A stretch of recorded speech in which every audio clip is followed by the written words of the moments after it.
I'll topple the morning to ya.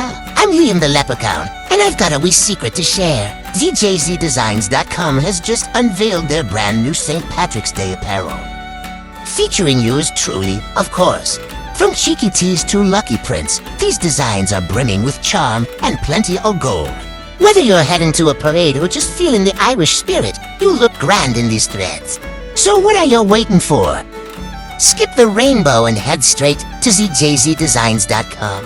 You'll find the pot of gold in your cart. No magic required. ZJZDesigns.com, where style is always in season. It may be winter, but spring sports are registering now for Everplay Sports and Social. Barrett again from the All About Nothing podcast, and right now through February 19th, you can sign up for Tuesday's Super Rec Same Team Pitch Kickball at M Avenue, Wednesday Kickball at M Avenue, Thursday Kickball at B Avenue and M Avenue, Indoor Volleyball on Mondays at Tri-City Leisure Center, Tuesday Indoor Volleyball at Tri-City Leisure Center, Tuesday Sand Volleyball at Pollywogs, Thursday Sand Volleyball at Pollywogs, Sunday Softball or Monday Softball at Pacific Park, Tuesday Bowling at Bolero in Casey, Wednesday Cornhole at Jay's Corner, Monday Pickleball at Casey Pickleball Complex, or Wednesday Soccer at B Avenue and Bray Park Field. Check out everplaysocial.com for more information and registration. Again, everplaysocial.com. Everplay Sports and Social League. Play, socialize, and have fun.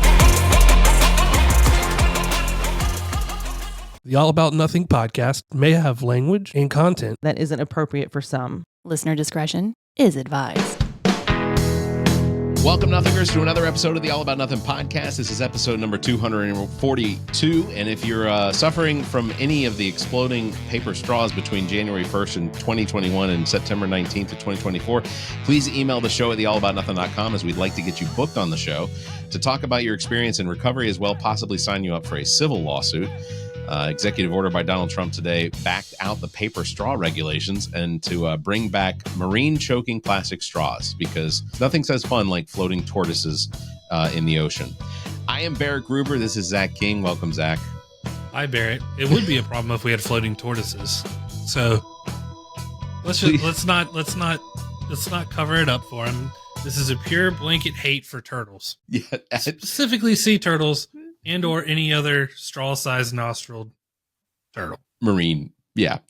Please subscribe and share the show. That's how we get new listeners. Also, if you could consider supporting us financially by visiting theallaboutnothing.com and becoming an official member and proudly calling yourself a true nothinger. We will have more details on that at the end of the show. And if you can't do that, please give us a 5-star review, a like, or follow us across all of social media, as you can find links to that on the allaboutnothing.com. Everplay Sports and Social spring season sports are signing up now, including dodgeball, softball, bowling, multiple nights of kickball, soccer, volleyball, cornhole. All leagues registration open through February 19th. Check everplaysocial.com for registration and details. You can sign up now, as leagues will definitely be selling out. Also, registration is going on now through March 28th for the Everplay Masters of Putt-Putt at Frankie's Fun Park in Columbia, South Carolina on March 29th. Registration for that will also sell out, so visit everplaysocial.com. ZJZ Designs, check out all of the apparel and gifts they have, plus the newly redesigned, I say redesigned, it's designed newly, St. Patrick's Day, featuring Liam the Leprechaun. Great designs for any season. Check out at ZJZdesigns.com.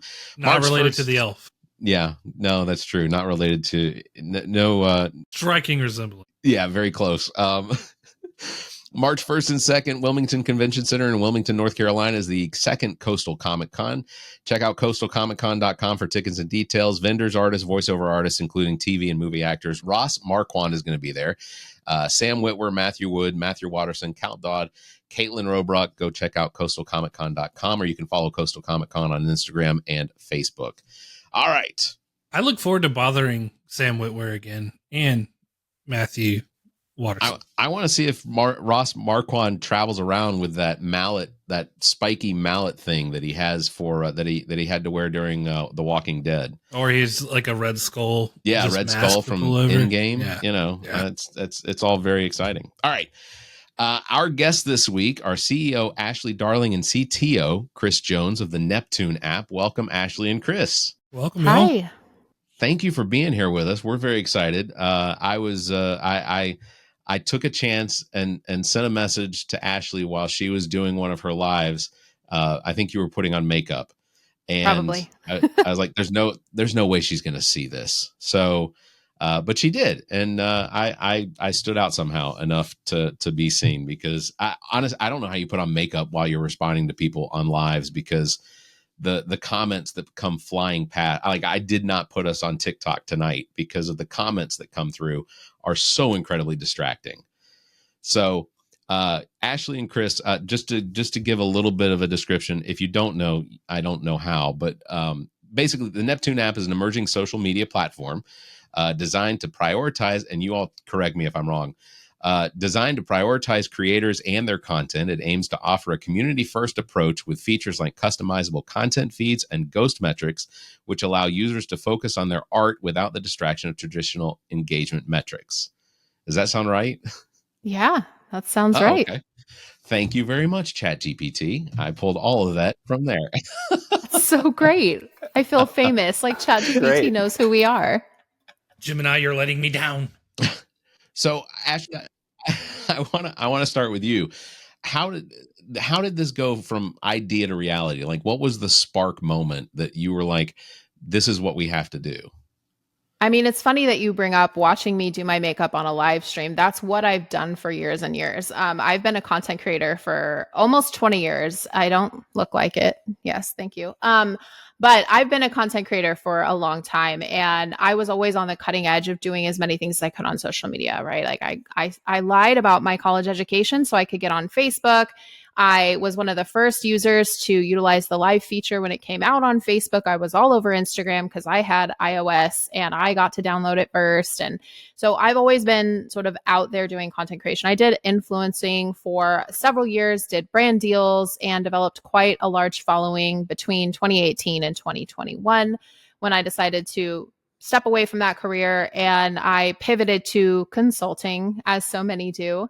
And so I was consulting with personalities in and around Hollywood who were looking to develop their personal brands online. And so when I took that long extended break from social media and kind of came back to it in a consulting realm, I found a very different landscape from when I left.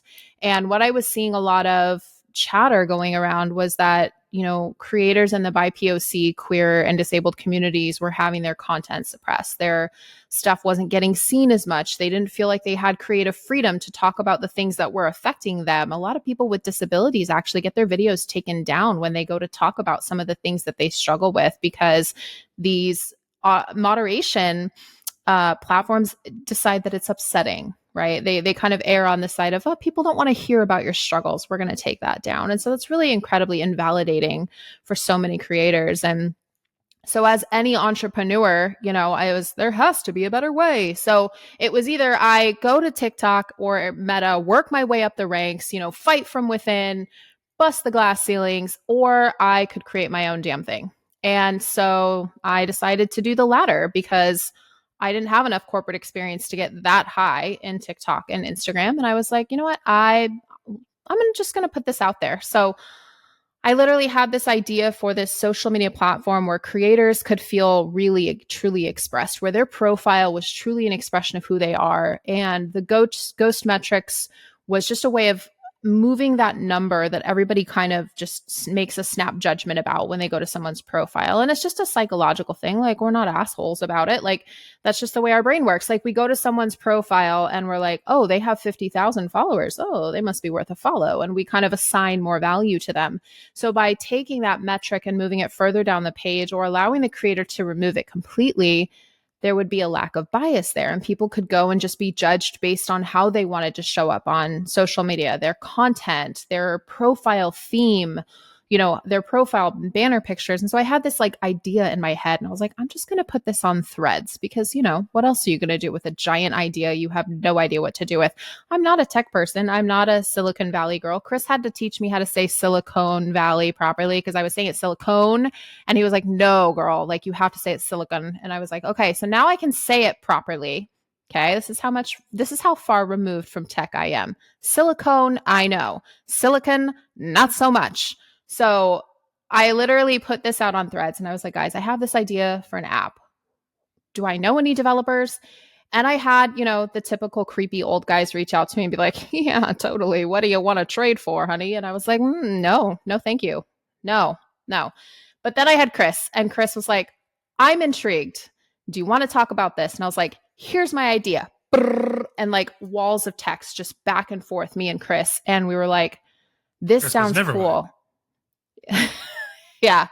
And we hopped on a Zoom call, and that was that. We were like, we were so aligned with our vision and what we wanted this to be and why we needed this to exist. And the rest is, history in the very short term, because, we're only a year out from this. Like, we started this last history, May. right? Yeah. Oh, wow. So Chris, what is your background? How was it that when you responded to Ashley and said, yeah, I'm interested in this, like, where were you coming from at that point? Yeah, so I've been in tech for about 10 years now. At 33 years old, I had worked in retail for 10, 15 years, and I was a punk rocker. I had been in punk rock bands. I've been on tour, and I was very much, still am, into the alternative scene and, heavy music. And for me, joining tech was a culture shock, right? A big corporate enterprise type situation versus what I had known in my retail life. So I have a background of a non-traditional student, being a little bit older than everybody when I first joined my companies. But very quickly, working in the trenches and working in tech, we have these side projects that we work on, and it became a dream of mine to have an app that I could deploy to the store, something that I could show for my efforts besides my paycheck, and a cool side project. And I initially started working on a side project on iOS, building a TikTok clone of all things. And it got to the point where I thought this just doesn't really fit like who I am as a creative person and an idealistic person. And if I got to work with somebody who was just the right person who had that vision, I feel like it'd be like a yin yang, right? Our forces could combine. And just as all this was going through my head, I came across one Ashley Darling on Threads with a plus next to her. I hadn't friended her at all, and she asked, I wish I had a developer. And of course, we see that a lot as developers. You get it in your inbox. You see people asking. And I kind of dug into her background a little bit, and I said, okay, this is like a person I could be friends with, like outside of my professional life. This is somebody I would have been friends with in my teens and 20s for sure. So I reached out, and we assembled the team. This quote unquote side hustle became a lot more serious. From my perspective, we had to be a delivery team. As boring as that sounds, we had to have a sprint. We had to have a Jira board. We needed a product manager. We needed a UX person, and everything came together. Yeah, well, welcome to our side hustle. This is because as a profession, Zach is a benefits administrator for Goodyear. I am all that's wrong. So Zach does stuff in benefits. I am a quality assurance software engineer for an insurance software company. So, that's what we do to pay the bills. What is your technical job, Zach? I'm sorry. I am a benefits operations specialist for Michelin. What did I say? Goodyear? Yeah. And you said admin too. I do not administer benefits. I am said expert. I am figuring out plans. You know what also sucks is being the oldest person on a platform, because there's no way anyone here is as old as me. At my age, your memory starts to go. I'm going to see 64 this year. Well, I'm the nerdiest one, because when Ashley was talking about pronouncing silicon right, I was like, yes, it is the second most abundant element in the universe, and it needs its respect. Yes. Love it. Carbon only gets so much. Right. Give silicon his due. So okay, so you guys meet. Ashley, you tell Chris what your vision is. Chris, I assume at that point you say, okay, these are what I can bring to this. Let's decide. It's not an instantaneous thing. I mean, you can do it on the side and start working on getting things set up. You can set up an API and you can start setting up an app and getting demonstrations of it and things like that. But like, how? There's got to be money involved, right? There's money involved at this point. Do you all have like investors that are helping to take care of getting this released? So I think one of the really astonishing things about us is that we are fully bootstrapped to this point. It is incredible how much progress you can make on something like this for free, or very, very little. And so our team has been sort of covering the incidental costs here and there of everything from, Adobe Creative Suite to, the AWS costs to Zoom. We've kind of been covering that up till now. And we're currently in a fundraising round. So if you or anyone knows of angel investors, we would love to talk to them. I think it's challenging for us going into this, fundraising, because we're so very protective over over why we started this project. And we've received such an incredible amount of early traction that, quite honestly, is unprecedented for any other social media platform out there at the stage that we're at. And so we've definitely had interest. The problem so far is that some of this interest is really only seeing the dollar signs. They're seeing this as a build it, churn it, burn it, walk away, collect your millions, and move on to the next one. And while that's a very valid way to do business, that's just not the way that we're approaching it here at Neptune. And so we're being incredibly choosy about who we're working with. And the other thing about a lot of VCs is they want that like buy-in literally. So they're saying, we're giving you a big chunk of change. We have an agenda here. We want to make sure you're promoting these types of creators. We want to make sure that you are, selling this narrative. We want to make sure, nobody's talking about XYZ on your platform. That's also been a challenge because as a team that's very rooted in punk rock, we don't like to be told what to say and what to do. And neither do the other people that are signed up for our platform. That's a huge draw for our user base. So out of respect to them, out of us wanting to be able to sleep at night with our integrity intact, we're moving forward as best as we can, bootstrapped, until we have those investors in place who are absolutely aligned with our mission. It feels so much like the plot of Silicon Valley, right? I assume everyone has watched Silicon Valley on HBO. That's what that sounds like. Cause I remember the first few seasons of them going into meetings with these venture capitalists to try and sell them. So, I mean, you've gone through that. That's been your as long as you're not life. trying to calculate how long it's going to take to jerk off 800 guys to get your proposal. No, we haven't done that yet. That's not been a calculation. Never say never, but so far, no. Never say. Yeah. All data is helpful. Barrett's been in some sticky predicaments where that calculation has come to fruition. I've worked for several software companies that no. So, Chris, you're also it has you listed as the cloud architect. So, server space, that I assume that on this, basically this beginning process, you all are having to take care of the cost of that right now too. Yeah, correct. So with AWS cloud, there's several clouds. There's GCP, there's Azure, right? Most of these clouds, they are free to build on. You can create an account. You can use the free tier. The part of their marketing 5 years ago was the democratization of cloud. And we can build without having to pay until we get volume, right? So, the issue there is then the skill set.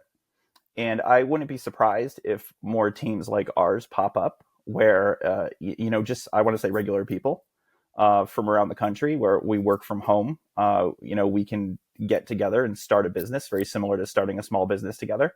I'm actually kind of surprised there hasn't been more success stories, among teams that have gotten together and attempted to build in the cloud, just because of the cost. I mean, our cost was under $5 almost every month leading up until December.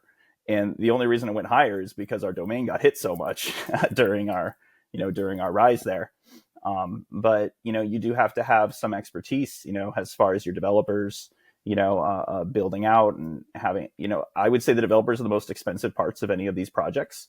The vast majority of what we see out there as far as small teams are people without developers trying to raise money for like an external consultancy or something to build their stuff.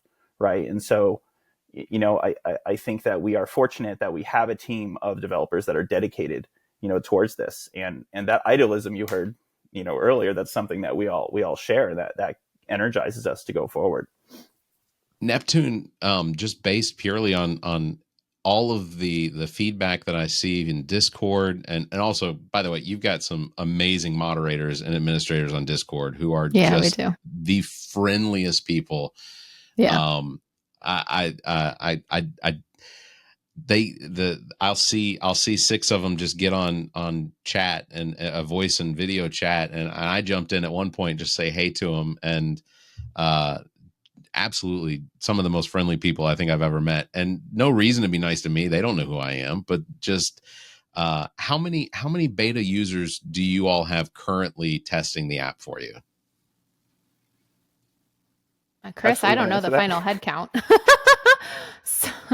There's probably like 30 in there. Okay. I think right now. Yeah, they've made 250 videos at last check. So they're in there right now. The app looks very simplistic. It very much resembles TikTok at this moment. What we're testing are the scaling. We're testing volume. What's coming into our servers, right? So the front of the app. I don't want to say the front of the app is trivial, but we were presented with a situation in December where we knew we were going to have users on day one, and that kind of changes our calculus for how we want to release with beta and MVP. Initially you build an app, you try to call for every single user, every single, mom, dad, cousin Jim, the neighbor, right? And when we got all this attention, all of these email signups and beta user signups, we had to make sure our cloud services were locked down, whether it's scaling or security. So when our users are going in right now, we're more or less testing, okay, when they upload a video, how many services did they use? Is there anything hanging? Are there any queues that are left, right? All that fun stuff. And that's primarily what we're testing right now. There are actually features built in the app that I've commented out, if you know what that means, like our comment section itself. And it will come to life one day for our beta users. And I've been pushing updates to them daily. And so that's very exciting because they re-log in and say, "Ooh, what's this new thing?" Nice. So it's very exciting. And just to speak selfishly as a developer, there is no more joy in designing a system or anything and then building it in a few days, getting it quickly QA tested, and immediately thousands of people are involved in it, right? Yeah. And this happened with our username reservation system, which had 150,000 users 5 days after I built it. And that's, as a software developer, I feel like I'm living the dream. That ultimately, I think, was what I was trying to get to, was because so you may only have around 30 or so beta users currently testing the app, but there are hundreds of thousands of people that have signed up that want in, right? That's so just aside from, Zach and myself, like, have we seen like any interest from any of the other social media platforms that have wanted to potentially make their appearance? Make their appearance as in like come onto our platform, or to have their user have at Meta or at Facebook? Oh, no. No, not yet. I'm sure at some point, but I think for right now, we're still, while we're a major contender for like the new upstarts, and our name certainly has been mentioned in rooms with TikTok as the replacement right alongside Blue Sky and Red Note and all of that, I think we're still small enough to kind of fly under the radar of Meta right now. But I will say we definitely do have some plants from other social media platforms in our Discord server. Oh, okay. Yeah. Interesting. So it's always fun to find the imposter. Yeah. If Zuckerberg were to say our name, that would do us a whole lot of good. Say it, Zuck. Say it. Just say it. Well, that brings me, you mentioned it. Where did the name come from? Where's Neptune? What was the thought behind that? So when I first pitched this to Chris, the name was actually Gallery, because I wanted everybody's profile to feel like their own personal gallery where they could show off their stuff. But we found out that there was already a social, like, it wasn't like social, but it was like a video and photo sharing platform called Gallery. So we had to nix that. So we went to the next iteration, which was Mosaic, which was fun and cool. But again, it wasn't the right vibes. Then we went to Mood Board, which is actually where we got our icon Moody. That's when he showed up, right along that timeline of evolution. And so we had him and we liked Mood Board, but again, we ran into this issue of there was a photo sharing platform called Mood Board. And I was like, it's so, I just don't want to have issues down the road. And so we scrapped Mood Board, and it took us a few weeks from that point to really iterate on a new name. And I was an absolute like menace to anyone in my vicinity at the time, because I'm looking at the patterns of previous social media platforms, right? You've got Snapchat, Instagram, Facebook, TikTok. So I'm like, it's got to be 2 syllables. So I'm in here trying to create nonsense words, flim flam, wick whack, OM, genus, like all of these, like it was obnoxious. Like my poor fiance was like, maybe let's talk about something else. And I was like, something My God. else book. Like it was nuts. I lived and breathed this for 2 weeks. And so I finally was like, literally. And so I was like, well, let's look at the themes. And so I was like, okay, so we have, X, which everyone still kind of knows as Twitter, which is like the little bird and like super cute, whatever. X is just like, whatever. And then there's Facebook, which was like too old to really have any sort of theme. And then TikTok has the music note. Snapchat has the ghost. Like there's little themes. And I'm like, okay, no one's done a space or an underwater theme. I was like, the closest space theme we have is Reddit, who's got the little alien guy.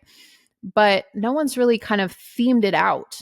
And so I thought, okay, so like what are some, so I asked like ChatGPT, what are some related words to space and sea? Like what's the crossover here? And, I got a lot of different answers, but then Neptune came up and I was like, okay, Neptune, that's cool. And it like didn't sink in right away. And then I was like, wait a minute, that's 2 syllables immediately in the yes pile.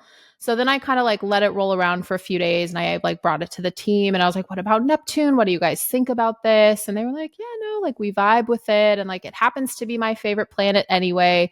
It's like the same color as our little octopus Moody, still blue themed. And I like Neptune because it just always has this air of mystery about it as a planet. Like it feels like undiscovered and like really just intriguing. And that's kind of how I see our creators. And then, of course, it kind of ties in with the nautical theme as well, as a god of the sea. So that's how we settled upon Neptune. And it was available. That was the other big problem we were running into, is we couldn't find any of this stuff on like Instagram. Nothing was available. And so the Neptune app was available on literally, URL, TikTok, Instagram, all of it. The Neptune app was available. So we were like, well, that's it. Well, I'll give you this. Hearing that story, I'll give you this pro bono. Deep and far out. Love it. I love it. I was just scared Zach was going to suggest Uranus, and no, I like Neptune. It's on the wrong axis and everything. It stands out from all the other planets. It does. That is very true. It's true. So, Chris, I know with a lot of the platforms, they struggle when they explode in popularity. How is Neptune preparing to scale for what is definitely going to wind up being just an onslaught of user registration once it's available publicly? That's a very open-ended question, Barrett. Sure, of course. Because there's a technical answer to that. There's a feature answer, and there's business that we have to take into consideration. We have costs behind all of our cloud services. And like Ashley said, the ideal is that we own Neptune as much as possible. And how do we bootstrap to get to scale, right? I think the clear answer is monetization as early as possible from our perspective. Creators want to monetize. Creators are looking at a platform with a lot of interest in it. So I think we could attract some creators that would, play along with that. But as a tech guy, what excites me are the CDNs, the availability zones, how much data is a user going to use when they log into the app How many requests are they going to make back? How much volume of videos are they going to watch? How does that hit our file store? How does that hit our database? And take all of it and divide by number of users, right? And we'll have our answers throughout beta testing. I'm really excited to see how large the numbers can get. To be fair, I'm kind of a nerd for these things. I think there's going to be more data than we know what to do with, which is a good place to be. Yeah. One of the well, and I'll just say, I think one of the things that you all benefit from is the looming cloud of what the federal government's trying to do as far as what TikTok is either going to be or either not going to be. So having availability of an application that on paper right now is going to be built in a way that's going to benefit the users more than just, pushing content to people that they may not necessarily want. I mean, a lot of my posts that I put on TikTok or YouTube and things like that are satirical looks at politics and specifically the administration now. So I will make jokes and things that make you think, and then ultimately I don't necessarily want that content coming back at me. So to have the availability of some sort of, because nobody in my mind, nobody's as funny as me. Zach is limited in his comedic ability, but sorry, Zach. My mom says I'm hilarious. So does my wife. So, but but so like when I see that same sort of content coming back at me, that's the first thing I do is I flip the app off. I move on to something else. But I'm encouraged by the ability to not potentially see the same thing over and over and explore some of what else is available. I think my experience with, so I did log into RedNote. I mean, RedNote became something my wife pointed me at, and I jumped on there, and I have really enjoyed a lot of what I've seen. Yes, Barrett did log on to RedNote. Yeah. Yes, he did. He knew. He asked me this morning. But RedNote is one that I've enjoyed learning new things about cultural differences between us and China and preconceived notions about what goes on in China and how people live their daily lives. I went to school in the 80s and 90s, and I even, looking back on what we were taught in our public school system made me think that China was a great place, but the people don't seem, they don't seem oppressed like I think that I was taught to think they were. But you do still think you can dig a hole straight down to China? I can't dig a hole at all. I have to hire people for that. What are you talking about? But so I guess, when it comes to what it is that you all are doing, it sounds like that's one of the focuses. It's not to just pigeonhole somebody into, but to give them the availability to see and recognize, or learn new stuff. I think that's a really, really cool thing that's going to be going on there.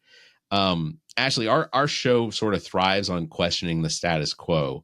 So Yeah. what's one of the main mainstream social media features that Neptune is going to refuse to implement? Is there anything that you all have recognized that you just don't want to do? Oh, gosh. There's a couple things.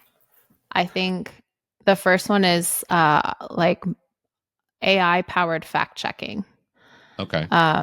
I think that's been a really hot topic lately, just with everything going on with Meta and whatnot. I think for us, AI powered fact checking presents several issues. The fact that we are so very clear about our support and backing of BIPOC, queer and disabled folks, those are often the folks whose history gets written over, whose facts get checked because they don't match the AI model that was trained by a bunch of white people.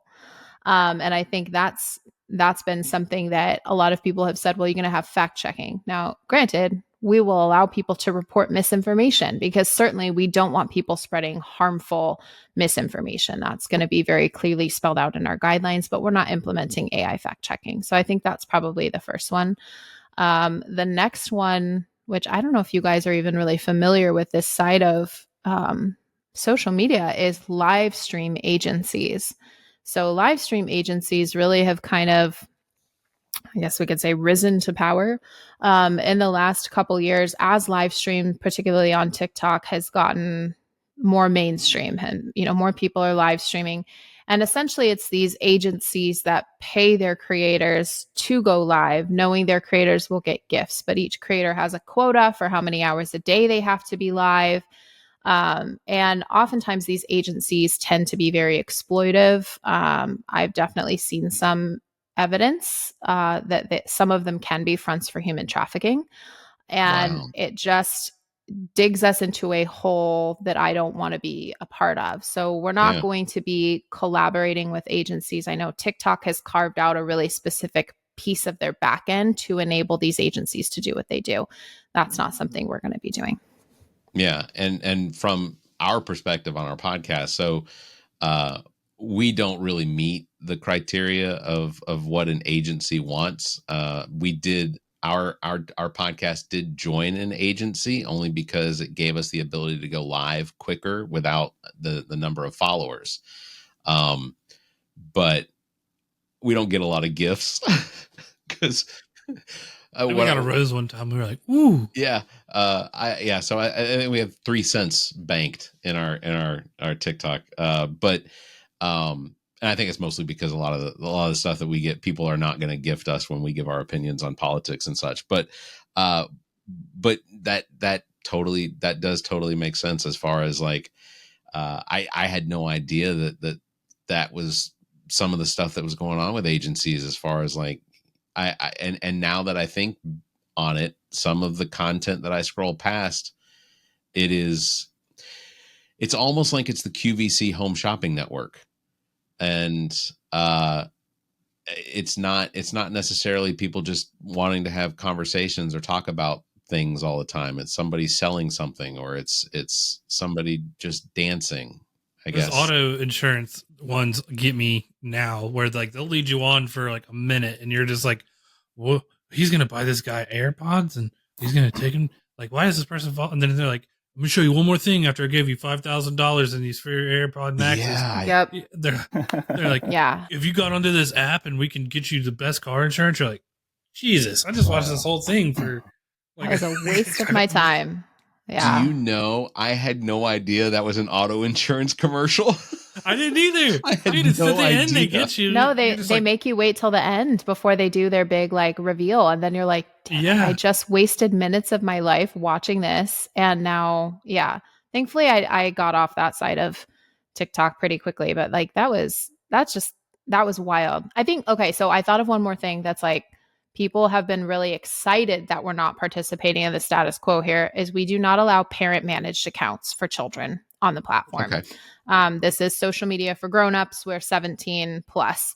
And so one of the biggest questions that we got asked, well, what about, can I post family content? Can I post content with my kids in it and all of that? And like, we do have a space carved out for family content. We understand that that's, a way that a lot of families connect. They get education that maybe they weren't able to get from their own parents on how to raise kids or take care of babies and, things like that. Like the representation is important, but we're going to take a very firm stance on not allowing content that's just featuring children, and there will be no parent managed accounts allowed on Neptune. So that's been a really big flag planted that a lot of people are very in support of, because I think that just gives a lot of people the ick. And to be fair to all of these parent managed accounts, there's still places for them elsewhere on social media. So it just won't be on Neptune. Yeah, I think that's great. I think when I first joined TikTok, most of my comments were from like kids like, that's funny.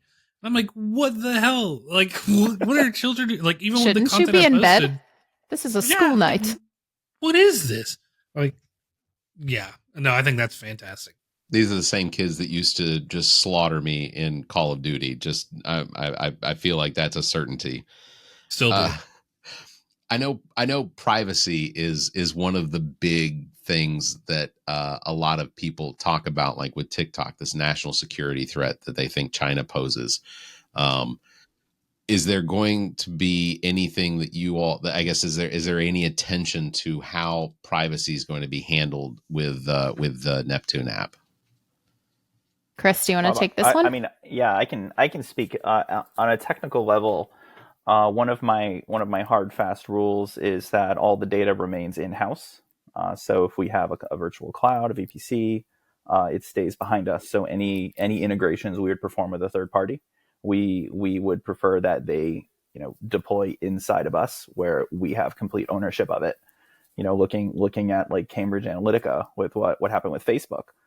Cambridge Analytica were one of dozens of companies that did business with Facebook, doing data analysis, and Facebook would gladly hand over the data analysis or the access to it. The issue there is you don't know everybody working at Cambridge Analytica. You don't know anybody working at these companies. And we know our security posture. We know our policies.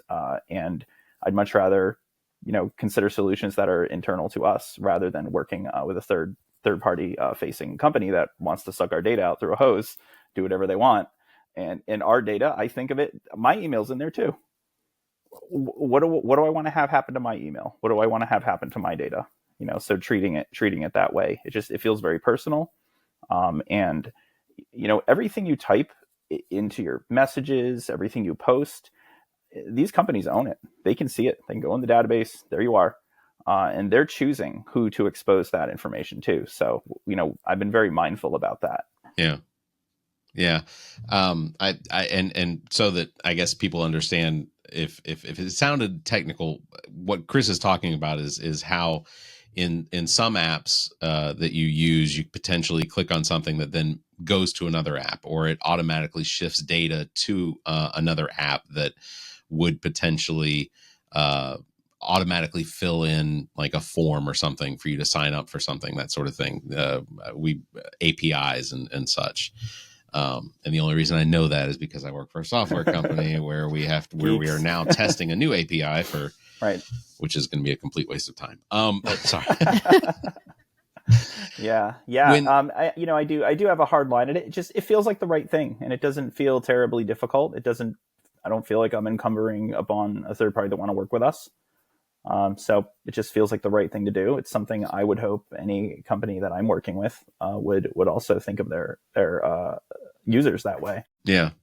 What are some of the glitches and the growing pains that you all have experienced just from start to now beta testing? Like what has, we'll go with Chris first. What is something that has made you throw your fists on the desk? Users reserving more than one handle. Oh, come on. He took mine. It hasn't even launched yet. Okay. Exactly. Yes. Keep talking. No. No. So we have a feature. We had a feature which may come back where users can go over to our website and they can place an email in, whoever they are, and they can place in 3 handles. And then those handles get reserved in our system.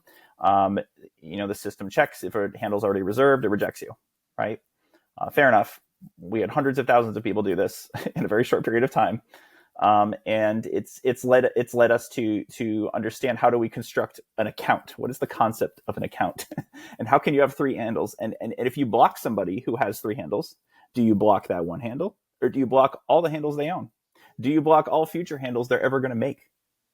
Mm-hmm. Right. And so we have to think of these things. If you block somebody, they appear on your block list, right? You can unblock them. Do you see all 3 of their other handles, or the other 2? Right. And then if they remove that handle, are there handles they have in space somewhere that you've blocked that you're never going to get back again? I don't know. There's a lot to think about.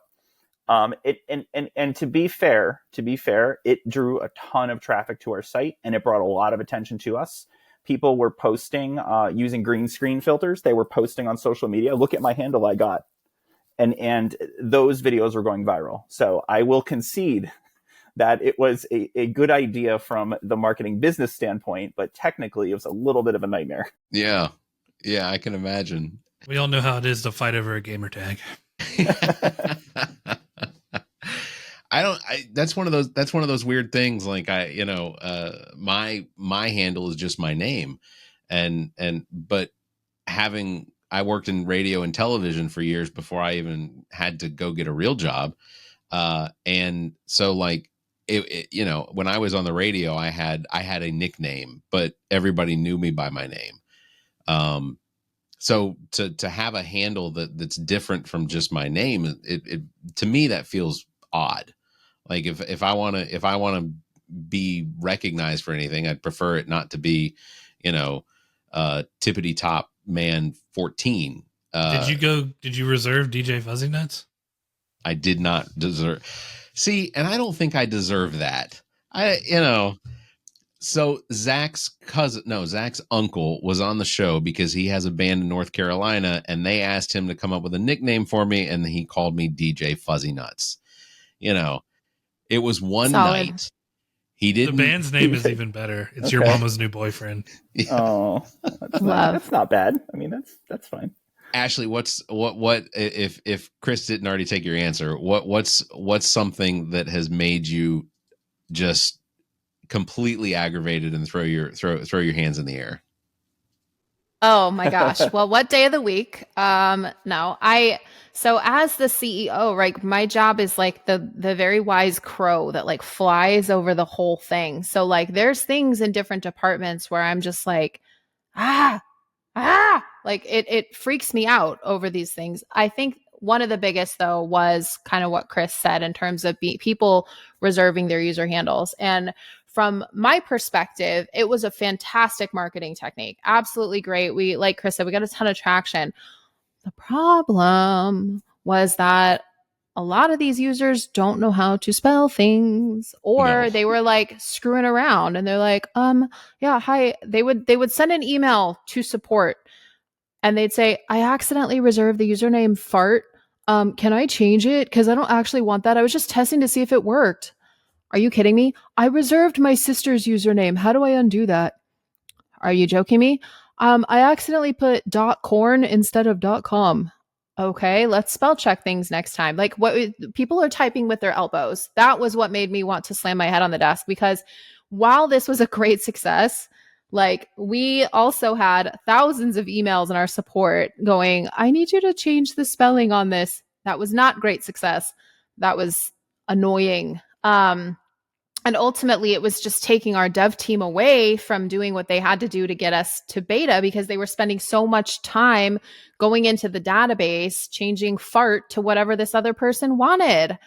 And it's like, come on. So that was probably one of the biggest things there was that. And then I think for me, just the frustration of trying to articulate why we're here and constantly seeing so much misinformation and just so much slander going around the internet space. And we've made it a really big point never to badmouth our quote unquote competition. We really don't see ourselves in competition with anyone because we're solving a different problem in a different way than really anyone else in the space. So we kind of just stay in our lane, keep our head down and work.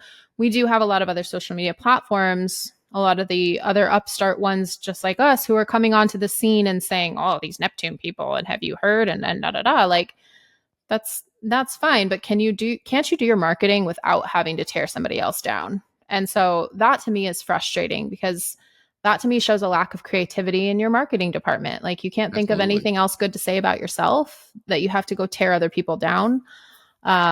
You know, we've been called Nepo babies. People are convinced we're working with Zuckerberg. They're convinced we're all secretly Chinese. They're convinced that, you know, we're all MAGA. They're convinced that, you know, you name it. There's a rumor out there. Like I've been slut shamed. I've been slandered. I've had just complete lies told about me on the internet. Like, and that's the price you pay for, sure, you know, being visible and being in the public space. They're trying to do something different than what's been done before, is people are going to hate on you because they don't know what else to say about it. It hasn't worked yet. They haven't seen the results yet. So they're just going to gravitate towards skepticism and negativity. So that's been something that I've had to navigate, the team's had to navigate. But ultimately, like I said, we stay in our lane, we put our head down, and we go to work every day.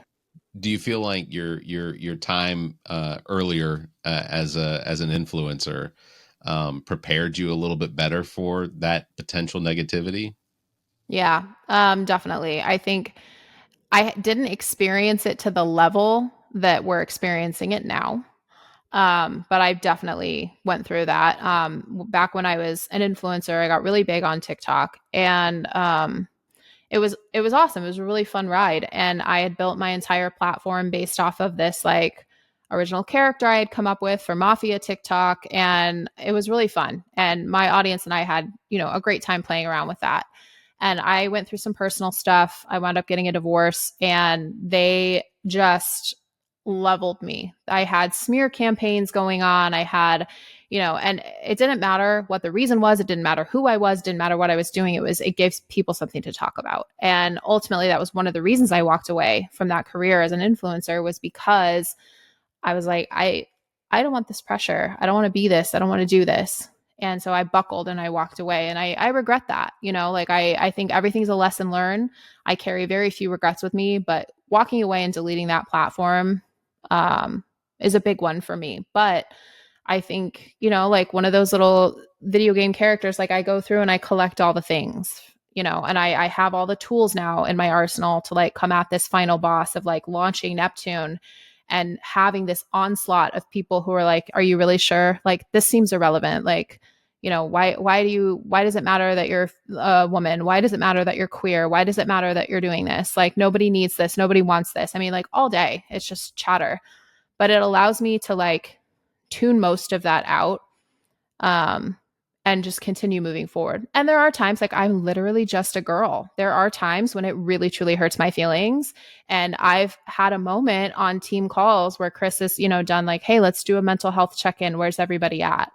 And I'll turn my camera off and they'll be like, Ashley, are you crying? And I'm just like, no. And like I am. So I come back on camera and they're like, what's the matter? Like, people are so mean. We're just trying to do something nice. And it's like I have my girl moments and then we get back to it, like it just, this is life. It's going to be this way indefinitely. Yeah. And so it's all a growth process. And so learning to lean into understanding that the chatter is going to be there regardless of who you are, regardless of how you show up. You can't be liked by everyone, nor should you try to be. So like put your head down, go to work, do the right thing, and stay secure in that. That's I think that's amazing. That it seems like you have a really great team. How many people are on the Neptune team currently? Oh my goodness. We keep growing. I feel like every 9? week we're onboarding something new. Is it 9 now? I think it's 9 at this point. Yeah. Yep. Yeah.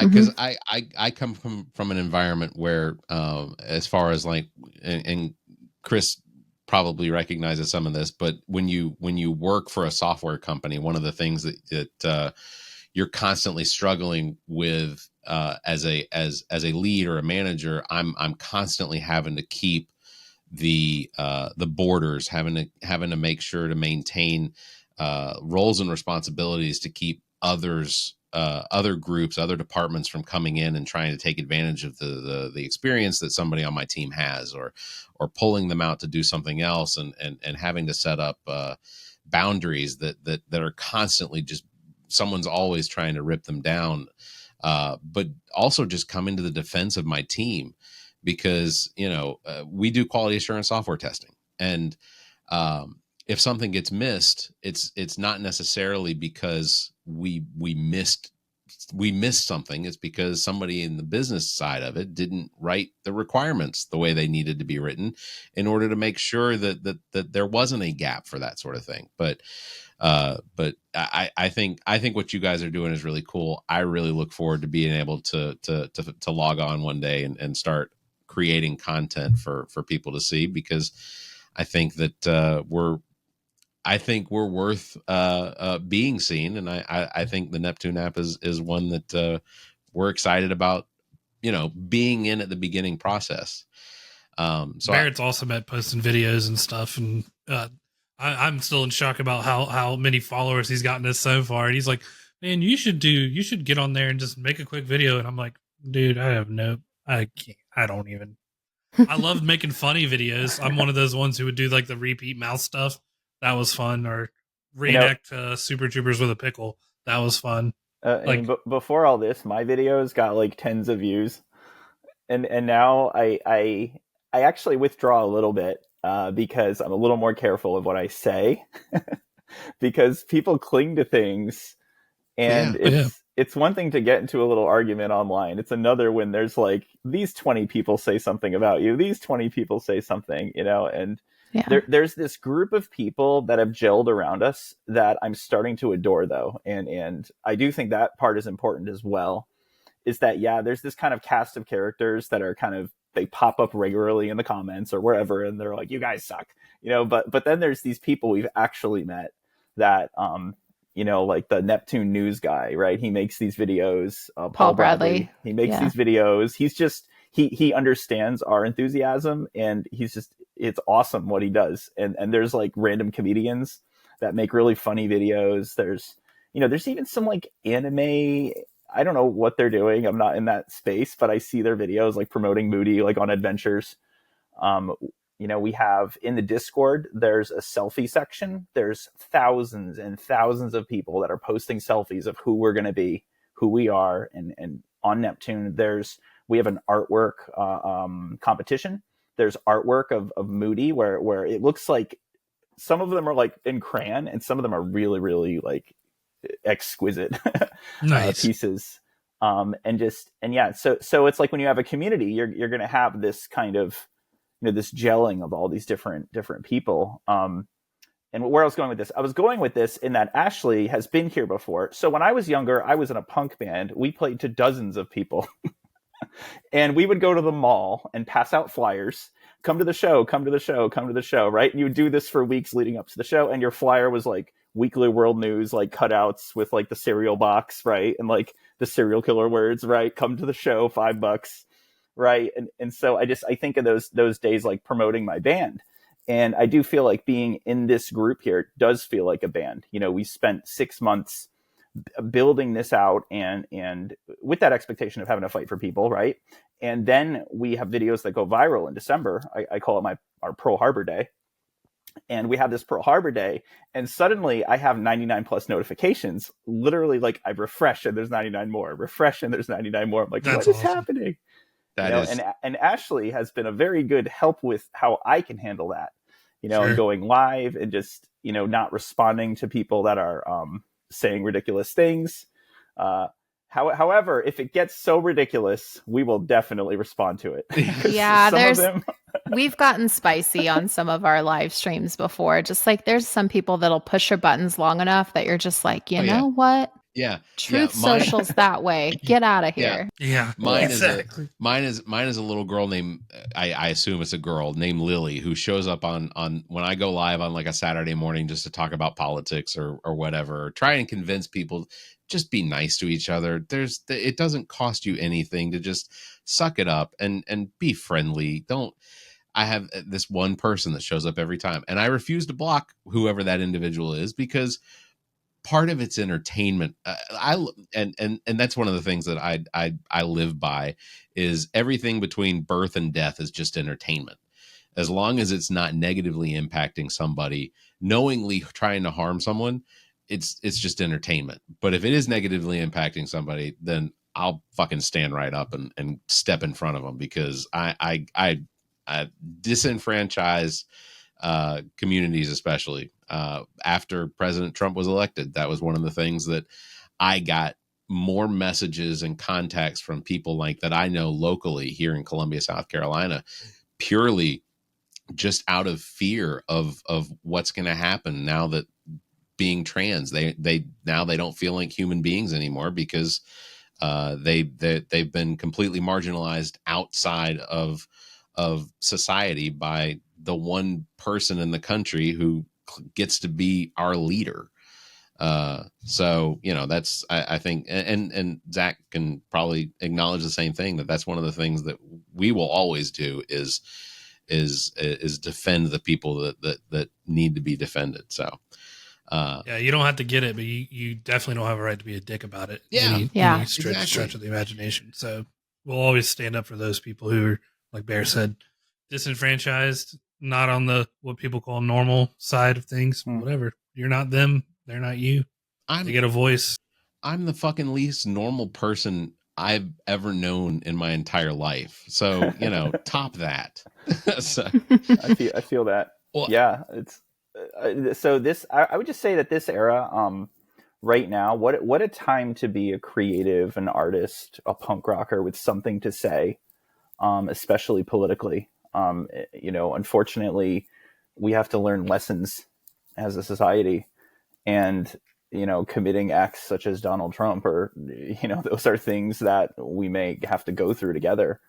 And I think of how many artists arise out of moments like this, how many activists do, and yeah, if you see something you don't like, I mean, say something. Normalizing this stuff just gives it more power. yeah, absolutely. Absolutely. Well, Chris, Ashley, we really appreciate you coming on the show with us. We look forward to the Neptune app being launched. But before you go, I do have some questions, because we have a segment on our program we call 7 Questions. Okay. So you have to go through with these, whether you like it or not. Oh. So We'll ask them 1 through 7, and you both just each take a turn answering Yep. what you would do. Each take a turn. Okay. So first question: what was the last thing you Googled? Or being Dora Ask Jeeves, whichever you do. Oh, I Googled how to fix my mouse because it was doing an automatic horizontal scroll on any like web page or application that allowed a horizontal scroll. I couldn't figure out how to fix it. I had to uninstall the driver and reinstall it. And I figured, yeah. So I Googled that. Who is still developing web pages that have horizontal scrolling on it? For the Like life of Google me. Sheets. I was in Google Sheets, to be fair. Okay. Yeah. Okay. That makes more sense. I just imagine some college kid's first time with HTML and having to go all the way to the left to see the other side right? of the picture. Oh, All right, Chris, what was the last thing you Googled? I'm going to sound really cool, but I was Googling Hellcat Records. Okay. So, hey. okay. There you go. Nice. I was having a day.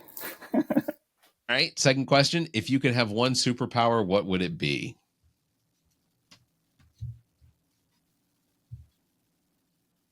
I've always said that I think the superpower that I would like to have would be like mind reading. I'm generally actually pretty good at reading people, but I like to be sure.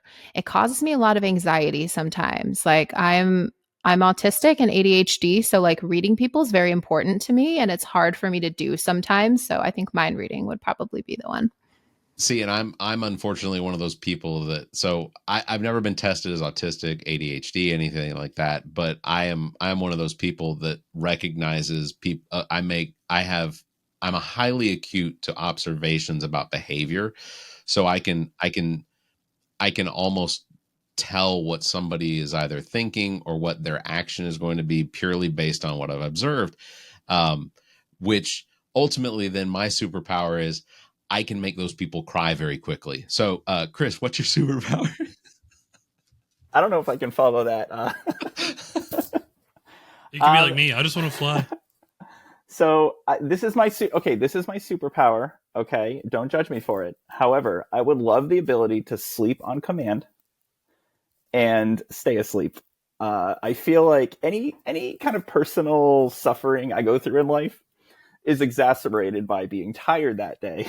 Chris, where do you live in the States? I live in Connecticut. Connecticut. Okay. So chloroform and pot, both of those. It's legal here. Fix both of those. Problem solved. Look, Zach Barrett is not a doctor, though he plays them on a podcast. Zach can tell you. I had a doctor that used to live across the street from me, and I asked him several times, "Is there any way you can get a hold of chloroform? I just want to try it on me. I want to see what happens. Do I wake up with a Barrett little cough?" had a police van parked outside his house for 6 months. All right. Next question number 3. If your life were a movie, what would the title be? Oh, it's God. not an easy one. That's a good one.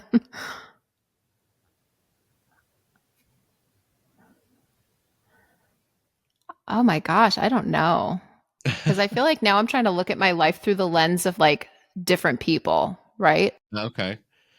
Well, all right. So I'll do this. Chris, you're a musician. Zach's a musician. Ashley, you're an influencer. If you I'm had a musician. movie, It's fine. okay, musician too. Fantastic. Yeah. Let's say if you had a movie made about you, what would the opening song track to the title be? Like as the movie's opening, what would the song be? Okay, so hear me out because this is going to take a second to explain. So there's this artist and his name is J2, and he takes like random songs and he like remixes and redoes them to sound like movie epic trailers. So he does this version of I Will Survive, like, you know, the disco hit Gloria Gaynor, I Will Survive.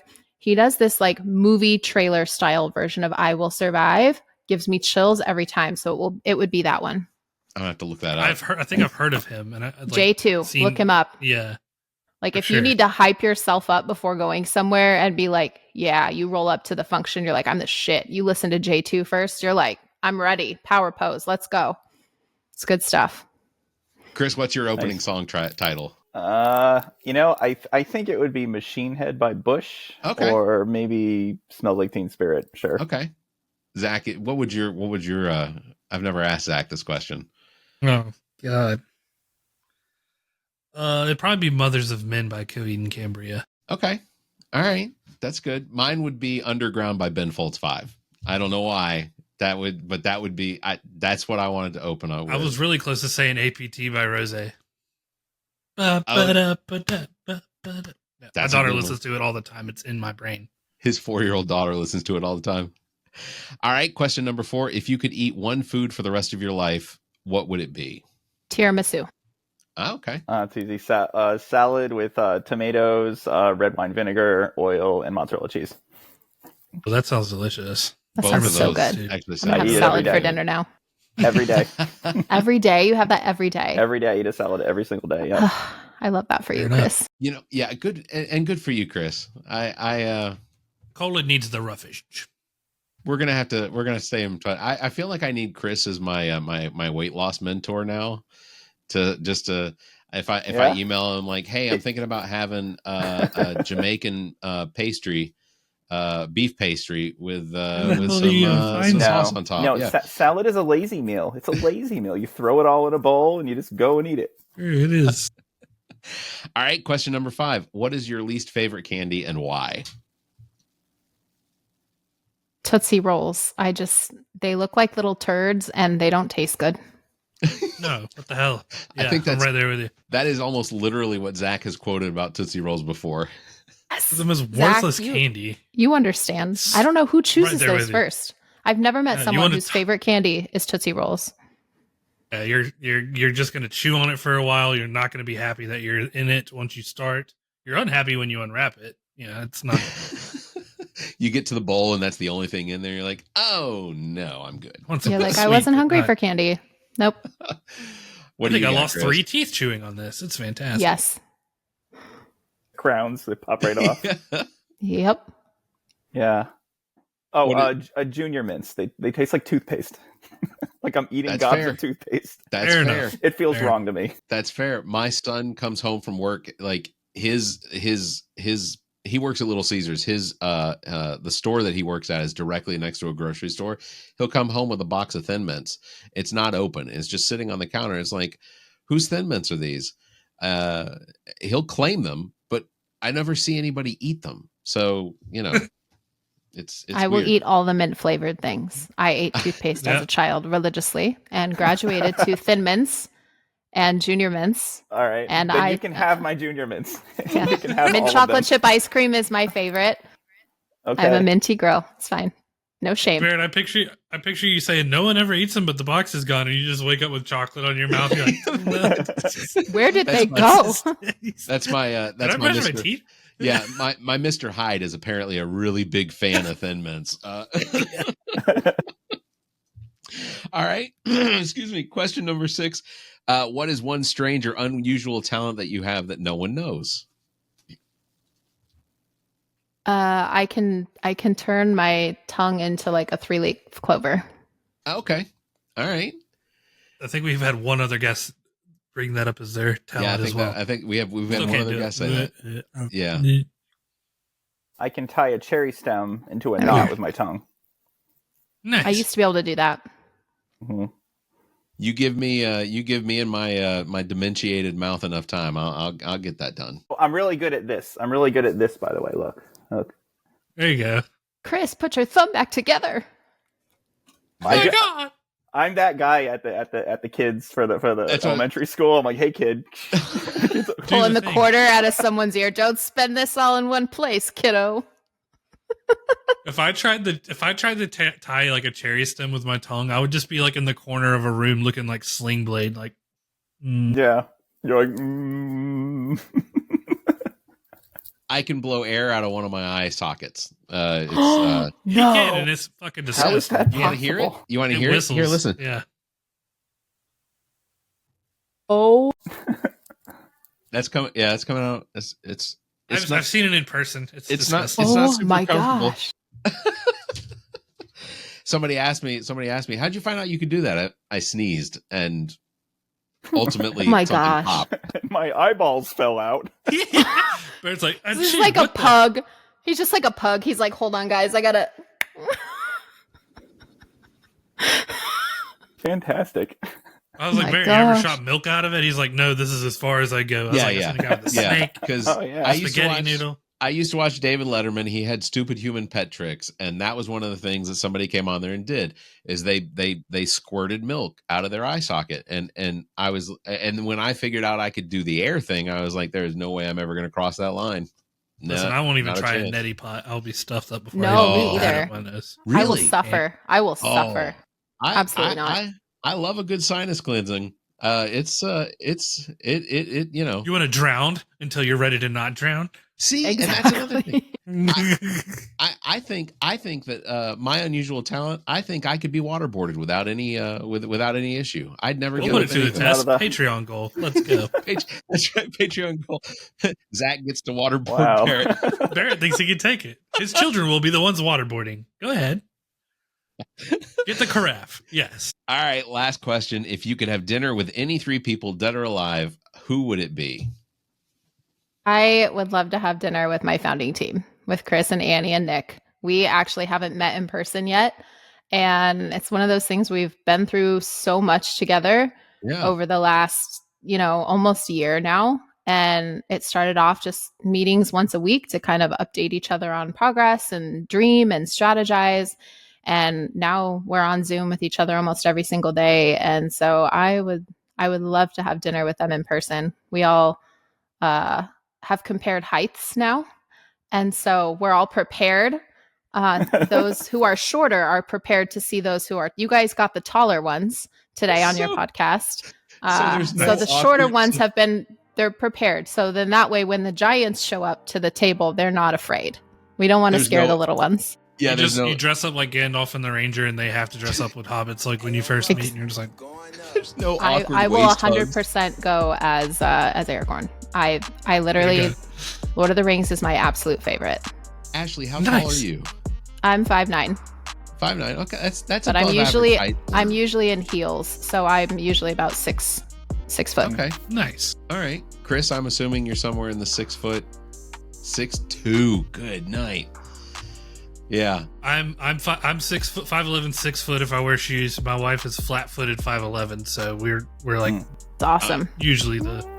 I'm gonna She's tell. still That's like even. she still has to reach stuff for me because I have just short arms. I'm like, can you get the toilet paper from the very top shelf where you put it? Because you're rude. I always have to go back to my Ron White joke. I'm about 6'1", depending on which convenience store I'm walking out of. I know that. What a throwback. Chris, I don't know how you're going to top it, but who would you like to have a meal with? A meal with? I probably interesting people I'd like to talk to. I would probably authors of books that I love. Brandon Sanderson, Joe Abercrombie. Throw in a nonfiction.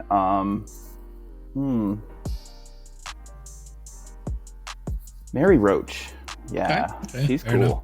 I think if I were to pick an author, I think Bill Bryson would be a good author to sit down and Yep. have a meal with.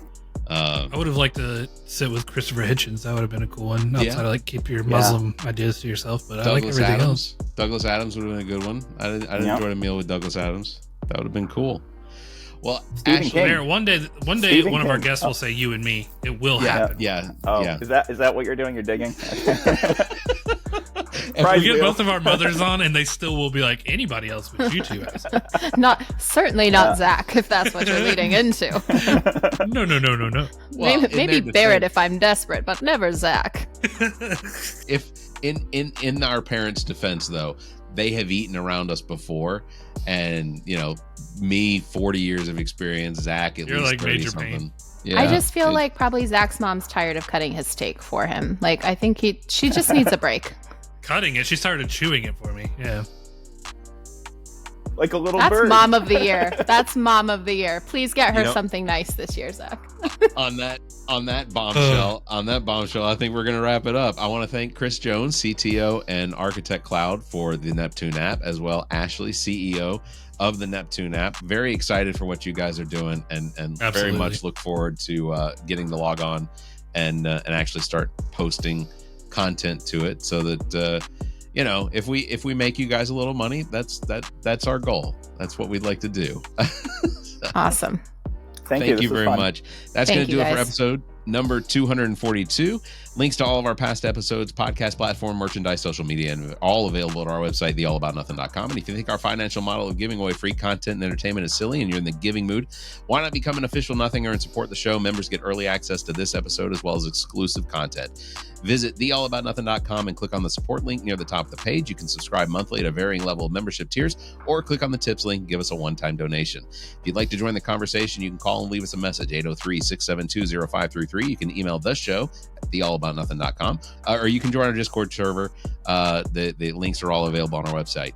Thank you very much for listening. You all stay safe, be kind, and Please keep your hands to yourself. The All About Nothing podcast is a product of Big Media and produced and engineered by me, Barrett Gruber. Thanks to Cake for our intro music, Sick of You. You can follow everything Cake the band at cakemusic.com. Thanks to Muff the producer for our outro music. You can follow Muff on Instagram at Muff the producer. I am Barrett Gruber. You can follow me across social media by visiting Linktree/Barrett Gruber. You can follow Zach King on social media at GarnetKing07. Want to support the show? Visit our webpage at theallaboutnothing.com and become a member. There are several tiers available that give you early access to episodes as well as exclusive content. To find links to our social media, podcast platforms, and merchandise to support the show as well as past episodes, visit theallaboutnothing.com. If you'd like, you can be a part of the show. Email the show at theallaboutnothing.com, or you can call our number and leave a message. Dial 803-672-0533. If the time between these episodes is more than you can handle, check out our sister shows, including What the Pod Was That with Carrie, Zach, and myself, Welcome to Wonderland with a me, and Black, White, and Blue in the South with Dr. Jameel Brooks and Bill Kimmler. Please subscribe and share this show. If you're on YouTube, please hit the subscription button and punch that notification bell. Thank you for listening, and hear us next week.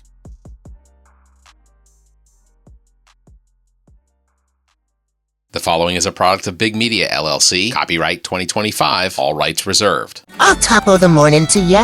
I'm Liam the Leprechaun, and I've got a wee secret to share. DJZDesigns.com has just unveiled their brand new St. Patrick's Day apparel. Featuring yours truly, of course. From cheeky tees to lucky prints, these designs are brimming with charm and plenty of gold. Whether you're heading to a parade or just feeling the Irish spirit, you look grand in these threads.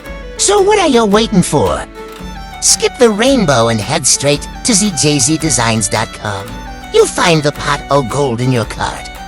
No magic required. ZJZDesigns.com, where style is always in season.